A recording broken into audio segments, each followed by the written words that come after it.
Alright, welcome to the Jump School training.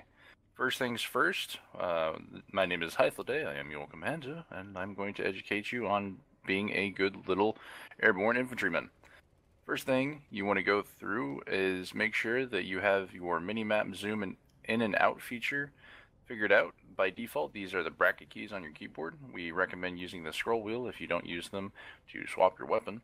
Map features will help you pinpoint your drop from the galaxy and from both high and low altitudes, so do keep those in mind. Also pilots, that will also help you too. Again, welcome to the Airborne Infantry Training course. This course is for the infantry's perspective on the new way of handling galaxies in Derp Company's combined arms platoons during Saturdays and other weekday operations. The Aviation Division is now responsible for handling platoon galaxy drops, meaning inserting and extracting squads from locations. This is done from the Aviation Squad. How does it work? Why is it done this way now? Ask questions later. Why is it this way? The reasoning for the system. We found that the galaxy spawning mechanic hinders squad cohesion. Keeping the squad together means less time is spent as a squad leader coordinating logistics. Here are some details as to why we feel this is a stronger option. First and foremost, it prevents the quote-unquote trickle drop. One man drops down, gets killed, respawns, repeats. No one sticks together ultimately in this. We've all been in FPS games where you respawn and you go in thinking you're Rambo, get yourself killed, and turns out your teammate was nowhere near you. It causes a catch-up mentality and causes more panic, so we wanted to avoid that with the spawn mechanic currently, the way it is. It also, for infantry squads, utilizes the full 12-man, not missing out on vital roles on the ground. More details on that later to make sure you get the full 12-man. We do understand the Gal pilot takes up the 12th seat. Pilots can effectively call for air support since they're in the Aviation Squad TeamSpeak channel.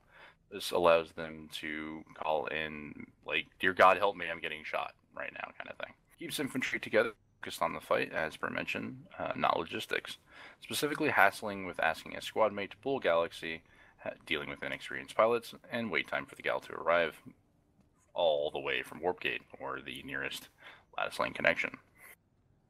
We're looking to improve our reaction time here. This is ideally because the galaxies are going to be off in the last lattice lane, nearest lattice lane, rather, near you, so they can quickly come in and pick you guys up. And last but not least, leadership gains more options. Maxes are back on the menu, kids. Something that can't be done in spawn drops. Next topic is insertion. The first thing you need to know about insertion is drop zone, or otherwise known as DZ. It is a place where troops drop in and land. Very simple. Squad leaders establish drop zones by marking the location with colored smokes and verbal coordination in command comms with the aviation squad lead. Having a backup DZ as a squad lead is not a bad idea. Positioning is the first key to winning a fight, and a good DZ is the key to a successful insertion, because you want to get in there. With insertion, there are several insertion types. These insertion types are determined by the squad lead and aviation squad lead, and may include the platoon lead. These types below involve the way the galaxy approaches the drop zone. A good pilot will ask for these conditions. Off, a high altitude freefall. Or lof, a low altitude freefall. You might catch me doing my Arnold Schwarzenegger voice with Hoff and Lof, so be sure to remember your Hoff and Lof squad leaders. Both Hoff and Lof can use low velocity, slow, and high velocity, fast, based off of the situation or leader's call. Stationary drops are not advised as gal pilots. It's better to be a moving target than stationary. However, again, situation may dictate otherwise when you're in a thorny bush at Hassan, so be advised. As a squad leader, your responsibility is to call the drop. Squad leaders announce go, go, go, or drop, drop, drop loudly to commence the drop. This is done in repetition to make sure that not one person just says drop and the entire squad just gets the fuck out. Another type of insertion is a emergency insertion. This is done exclusively by the gal pilot. It is called getting drop kicked. Getting drop kicked is basically where the pilot decides to boot your ass to the ground. Every pilot has the right to eject its passengers if the galaxy is under severe threat. Objectively, it is best to get boots on the ground and or ass ho ho. A good squad lead will turn a failed drop into a successful attack. So do keep that in mind, squad leaders, that if the pilot's really damaged, get ready for that drop kick. What to do after the insertion or drop?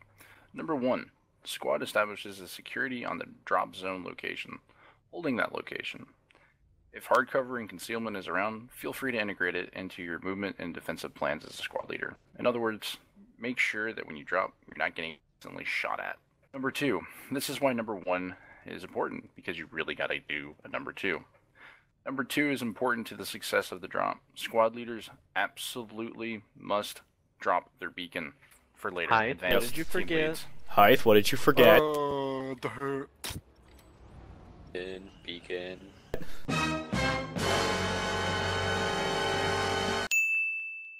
Alright.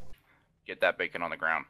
Cycling the lead role to an assistant or a member who is capable of doing so is a failsafe and should be utilized if necessary, or even if the beacon drops within a short period of time. Number 3, simultaneously, ideally, squad leader will tell your squad infiltrator to move to hack a vehicle terminal and pull asunder. This may require a small team to support the infill. The goal here is that the squad is responsible for its spawn options. Number 4, if the attack has failed, 2 spawn options are available to fall back on: the beacon and the sunder. So don't be afraid to use them, and determine a fallback point if you are really in the thick of it. 5, if spawn options are removed entirely, fall back to a safe location, respawn at the nearest last lane connection, and call in for another insertion, or move in with the Sunday. This is your discretion, squad leaders.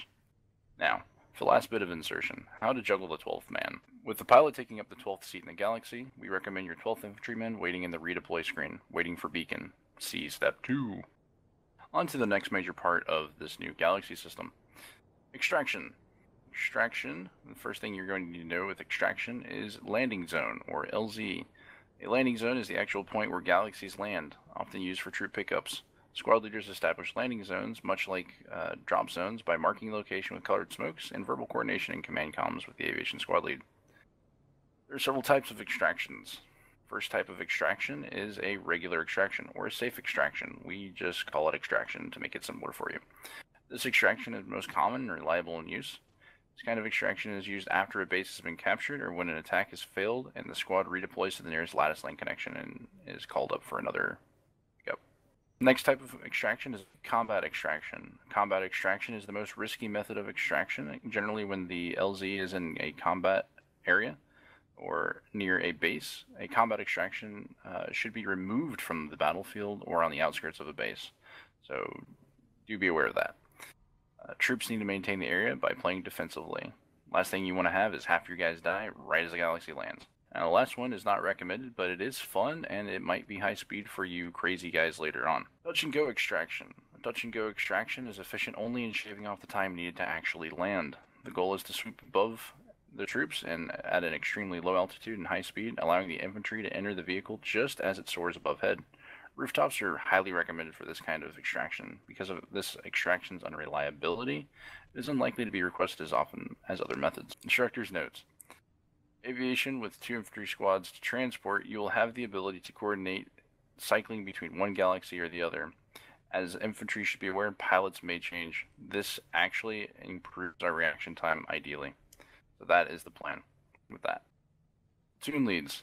Good combined arms coordination may involve a pair of ESFs scouting the area and relaying vital information to the squad leader moments before insertion. Again, a good insertion is the key to a good attack. Also, a last note, that if the aviation division is under 6 men, they are not expected to run galaxies that night for the platoon. It will then revert back to the old standards where infantry squads are responsible for their galaxies. Again, this whole system is purely optional, but reinforced because reaction time and the ability to be more swift. You want to do a touch and go, guys? Touch and go from the roof, yes. On yellow smoke, here it comes. Be sure to hit E on the galaxy. Hit E. Oh god. Yeah. That was good. I liked it. 10 out of 10. That was a touching. We're gonna do that one again. Yeah, we should probably do that again. That was a hit and run, but it was actually a touch and go. that will probably go in the blooper reel.